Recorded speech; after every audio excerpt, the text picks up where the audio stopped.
GMX has now received their second wave of support. Was it what I wanted? Not really. Was it not what I wanted? Well, not exactly that either. The second wave has a lot of what I asked for in the last video, but with a monkey's paw twist of confusing decisions to go along with them that ends up making the deck better than before, but just as bizarre. I want to break it down for you just like last time, so I ask that you join me in the lab once again to examine this archetype, because GMX is still weird, and here's why.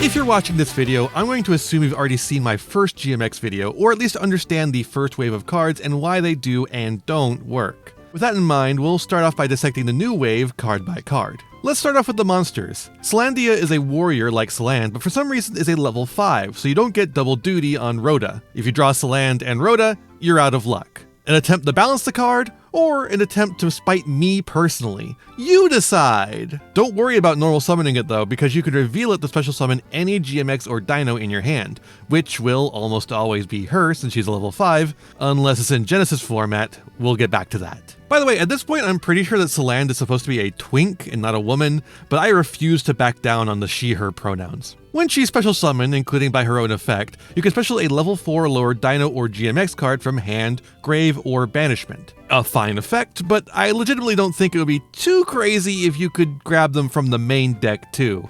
Whatever, it's fine. It's still a fine effect. This card is basically what I asked for in the last video, a main deck extender. Unfortunately, that's all it is. Every other deck gets to have extenders that are also starters, but GMX gets this card that does literally nothing except summon itself if you drew it as your 1-card sharder with your 4 hand craps. But hey, it's still an extender that can make our plays a little more interesting and potentially resilient.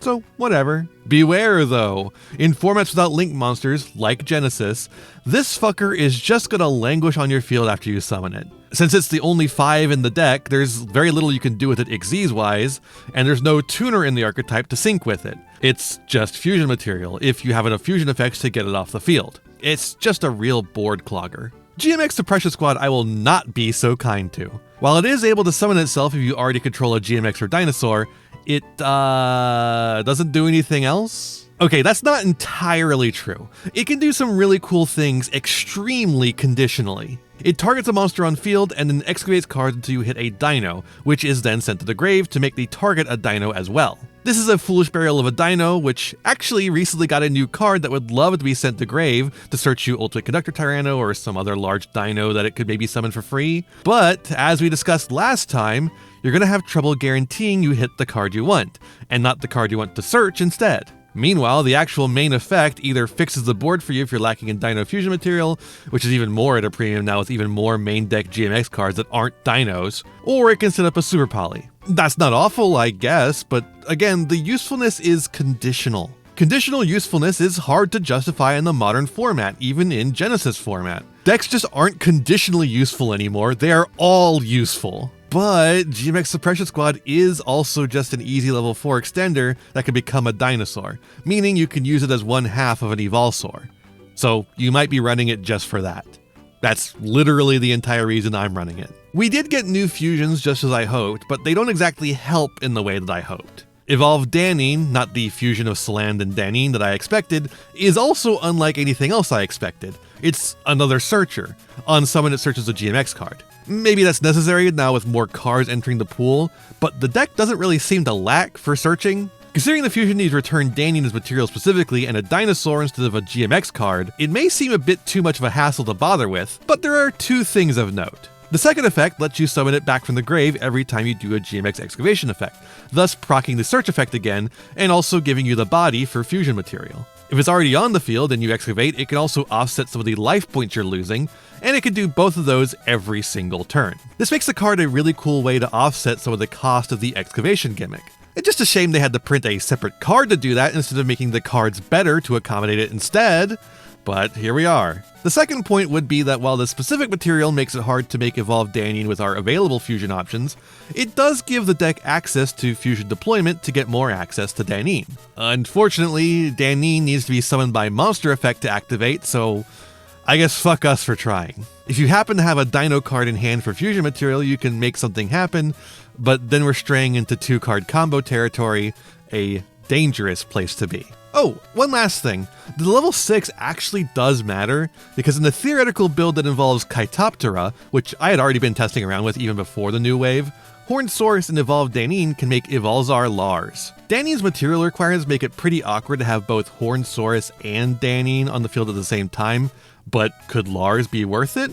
I don't know, but it is funny. Our other fusion is more the new boss monster I was expecting to see, but it doesn't really fit any of my other points. Comprex is a big fucking bungus that requires a GMX and 2+ dinos, gaining more effects for more materials. You may already see a problem here. While Applied Experiment can use any monsters you excavate as material, it can only use the monsters you excavate. If you excavate a bunch of dinos, congrats, you can summon Comprex. If you excavate the minimum of 1 dino, you can't even summon Comprex, much less get the extra effects. That level of inconsistency is downright dangerous, so instead, let's look at using Danine's fusion effect for it. I will go ahead and spoil that we do have a new fusion spell as well, but it actually makes the math here worse. So let's use Danine to really steelman this argument. Give it the best of all possible worlds here. So if you use Danine's fusion effect for the bare minimum summon requirements, you are giving up 1 GMX card and 2 dinos in hand or on field for a 3700 attack point asshole who can wipe the board once per turn when you excavate a card. Honestly, would be a cool way to play to the excavation theme if not for the 3-card cost. If that was just slapped onto Alos, I would not have a problem with this. If your GMX monster was also a dino, you can actually get the first effect for 3, but the only Dino GMX cards are the fusions, so you either make them with Applied Experiment, or they also cost 2 cards. Or maybe even 3 cards. So yes, for 4 cards, give or take, you can have the same asshole, but they can't be targeted by card effects. That's right, Compet over here gets to be the lowest tier of towers for the cost of 4 cards. But that's not all! Give up 5 cards, and you can make 3 attacks! This effect is only really better than the 2017 card Ultimate Conductor Tyranno when the board is cleared, because there's nothing stopping you from sinking all 3 attacks into the opponent directly. But otherwise, it's actively worse. But wait, if you give up 6 fucking cards, you get to have a Tax Dragon, or Dino. Whenever the opponent summons, you dome them for 800. 10 summons, and they're dead. Look, I love establishing a Tax Dragon probably more than most do, but I'm not spending 6 cards on it! I think most of these effects are going to end up as a Pipe Dream Super Gamba hit off of Applied Experiment, rather than being established through more consistent means. Even just adding enough dinosaurs to the deck to make that happen is going to make your deck significantly worse. I just don't think it's worth it. Thus, I'm really going to mainly look at the one effect that doesn't care about materials and consider everything else a nice bonus that exists in a quantum superposition between existing and not existing. With that established, let me make a bold claim. Board wipes are strong effects. I think turning an excavation each turn into a board wipe is actually pretty good, but board wipe is just, not the right effect for this deck. Okay, our previous game plan was establishing a Trident, right? And now we also established this guy to complement her. You excavate for her effect to pop a monster, and then you activate Comprex's effect, destroying her, the monster she just summoned, every other monster on the field, including the one she was destroying. So it's just incentivizing Velox to go after spell traps, and to not bother summoning the monster but add it to hand instead. But not every deck has a good spell trap target for her. So, I don't know, what are we doing here? It's not exactly anti-synergy, it's just weird and awkward synergy. And that's our only quick effect excavate until we get to our laughable trap card. Otherwise, you're wiping on your own turn, possibly right after you fusion summon with number 55, thus destroying your new monster? That one is just straight up an anti-synergy. Why does this card work this way? Now, there is one more way to fuse this card, of course, one I see people coping on quite frequently. That would be Noma. I bet you forgot she has a fusion effect for material in Grave and Banishment.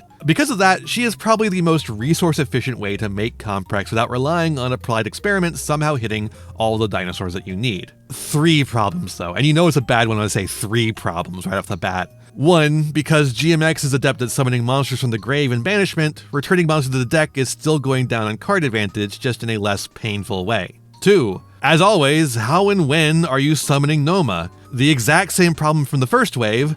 Noma can't summon herself. She's a one-of for a reason. There are ways to summon her if you randomly hit her on your excavations, like summoning from the grave with Alos when Applied Experiment hits her, or summoning with the Velox effect if it excavated her. But as always, these are inconsistent, especially for what I think would still be a one-of, if that, in any reasonable deck. 3. Her effect can only be activated in response to an opponent's summon, meaning your opponent can just play around it. Unless you're somehow establishing Noma going first, in which case your end board is going to be worse, or hit her off of the Velox mill, again, extremely unlikely, she's going to be a turn 3 or 4 card. That means your opponent will have already set up in some way, and will have ample opportunity to interrupt Noma before summoning to proc her effect. In summary, this guy is kind of hard for the deck to consistently get out, and not as powerful as that position would imply. I think you likely still play it as a one-of in case you hit the 5 dinos off the top, or hit Noma on the Velox excavation, but you certainly don't rely on it.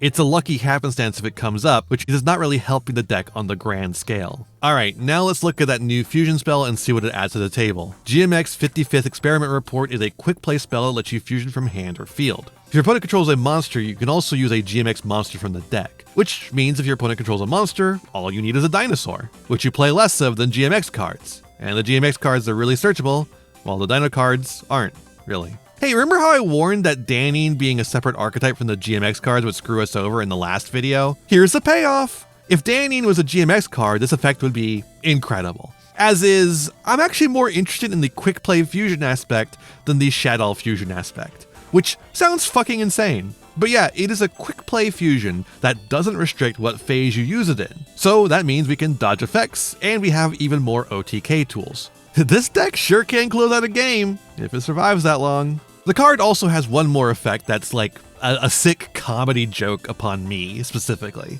You can banish it from the grave to excavate cards until you hit a GMX card, and add that to your hand. In the deck with so many searchers, you can do an excavation search with this card in the grave, and then you can't use the fusion effect that turn. Yeah, apparently they thought these two effects were so good, they couldn't allow you to do them in the same turn. Only one effect per turn, and only once that turn. Fucking ridiculous. Speaking of ridiculous, GMX Lab number 5. We have a field spell now, which is interesting because not only is it searchable in archetype or by terraforming, but also by Hornsaurus, the cool dino fusion that's just looking for a good home. Well, what does the card do then? It prevents your opponent from responding to your GMX summons. This does not prevent your summons from being negated, since the card has yet to be summoned at that point and can thus be responded to. It instead prevents interacting with the on-summon effects or trying to do something as soon as your monster hits the board. This means that Saland and Salandia's effects are protected, which is good, but you likely won't have the field spell up yet. Noma and Kimmeridge are protected, which is Neither Danies are protected because they're not GMX, screwed over by that once again, thank you very much. And Velox's quick effect can go off on summon without issue. Alos and Suppression Squads are ignitions, so not protected, and Comprex is a later trigger, so not protected. I don't know, it's fine to have this, I guess, but firstly, this kind of effect is so annoying rulings-wise, I hate understanding and explaining this kind of effect, and secondly, it feels like an effect for a different deck. How does this effect help the deck in actual play? Why does the GMX Lab provide this effect? There seems to be no diegetic reasoning for this effect, and the gameplay reasoning seems to assume that you just draw into it to protect your starter, which is pretty frustrating. The second effect makes a lot more sense to me, although that's not a huge bar to clear. Sland is exploring a destroyed lab, so setting a spell trap from the deck makes sense, even if the deck doesn't have enough spell traps to search to justify all those search effects. They didn't need to make you put a card from the hand back into the deck though. That -1 is miserable, even if it does mean you can stack your excavations. And for that -1, you can set Applied Experiment, the most searchable card in the deck. Experiment Report, which is a quick play, so you can't activate it this turn, or the final card, the Silly Continuous Trap. I don't know, it's not a terrible effect, especially if we get more spell traps in the future, but even then, it's likely just going to be a one-of you wouldn't mind having, but don't need to have. Honestly, the most important part of this card is probably just that it's a field spell, and it gets you into a combo, so you can run a really cool Hornsaurus line that I'll explain later as a starter. Funnily enough though, that line itself is weak to the same exact interactions the field spell is supposed to protect you from.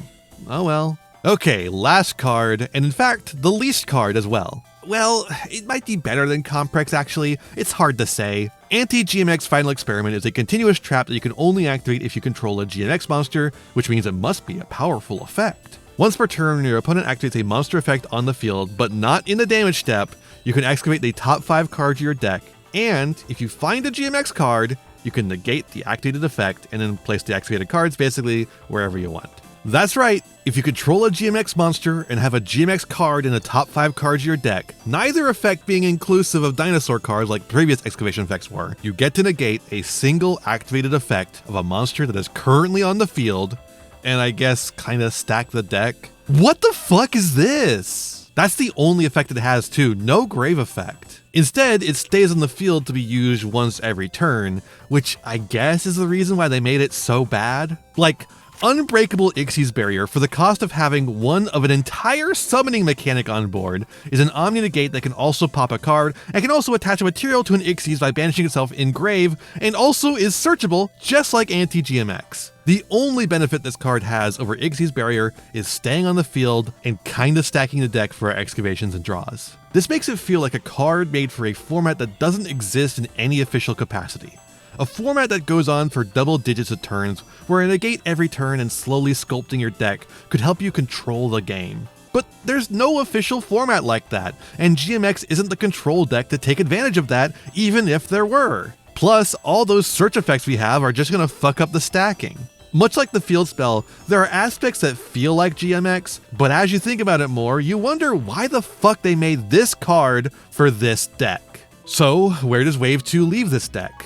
Well, with more main deck monsters and more search tools, the deck is more consistent and slightly more resilient, especially if you draw into the field spell. If you had to search the field spell, it's already too late. You hit the choke point, sorry. But despite that, the biggest weak point of the deck, the end board, has not been improved enough. Comprex kind of helps, I guess, but again, you're not guaranteed to even summon it.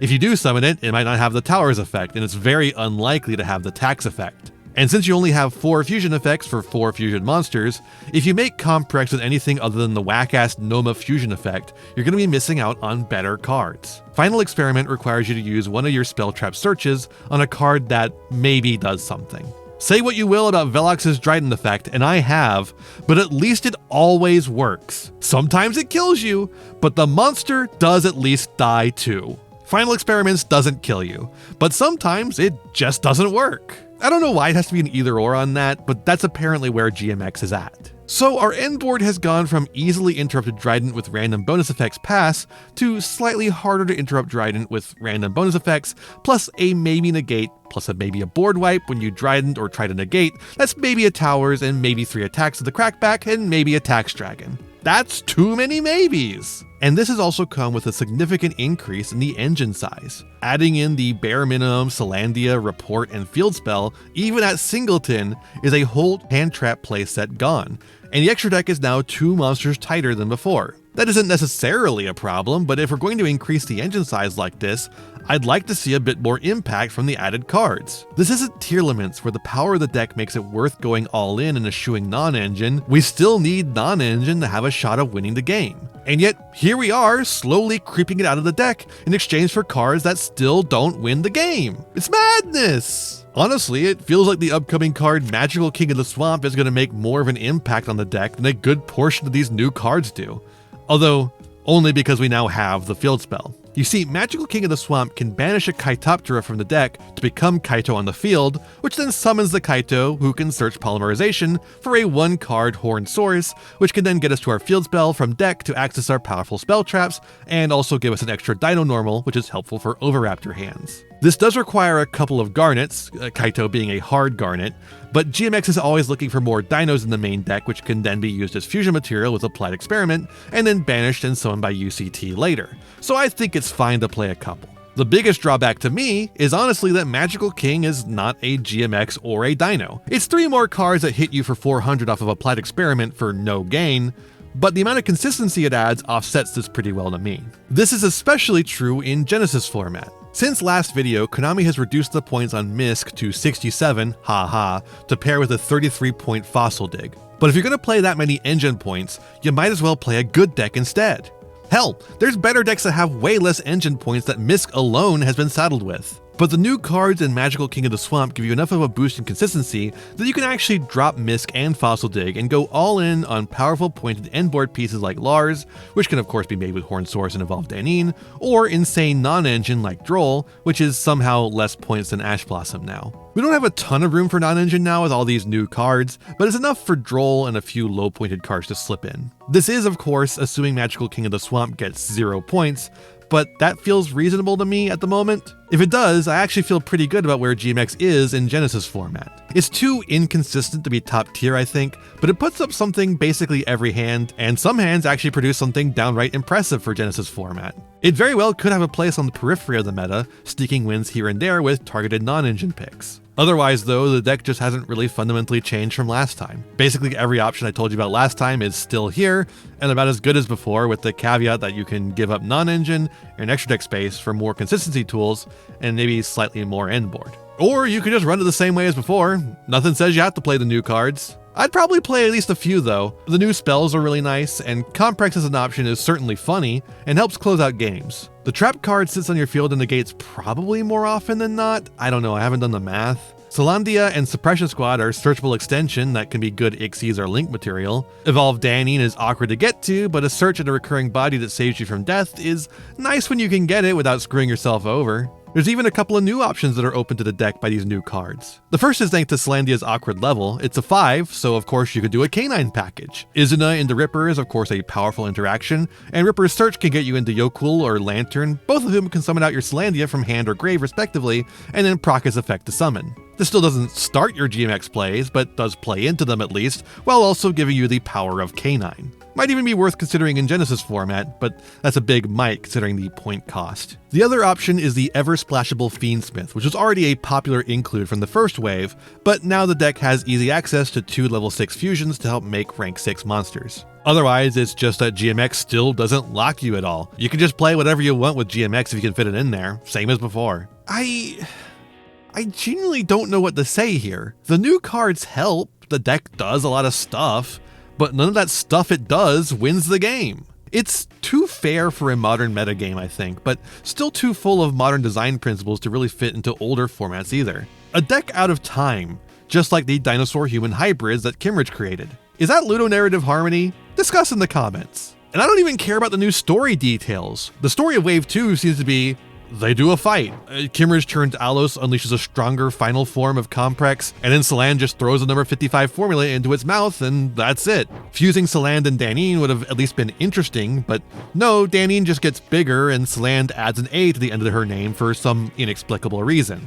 Just a whole lot of nothing. So much so that I almost forgot to mention it in this script. Maybe when they explain whatever happened to Noma/Velox and the Suppression Squad, it'll be more interesting. She seems to turn into some sort of pterosaur in Experiment Report, and I do like a pterosaur. At the end of my last video, I had a wish list of what I wanted to see in the next wave. When I did that, a monkey's paw curled to give me some of what I wanted. Just enough to be tantalizingly close to the competent new direction for Dino, but not quite there. At the end of this video, I will once again test the monkey's paw and ask that the OCG card they make to fix our terrible archetypes be a endboard piece to pair with Velox that isn't a maybe. A card that just does its effect without whiffing or killing us. Just give us something to do with all these cards instead of letting us plug away at our experiments with no end goal in mind.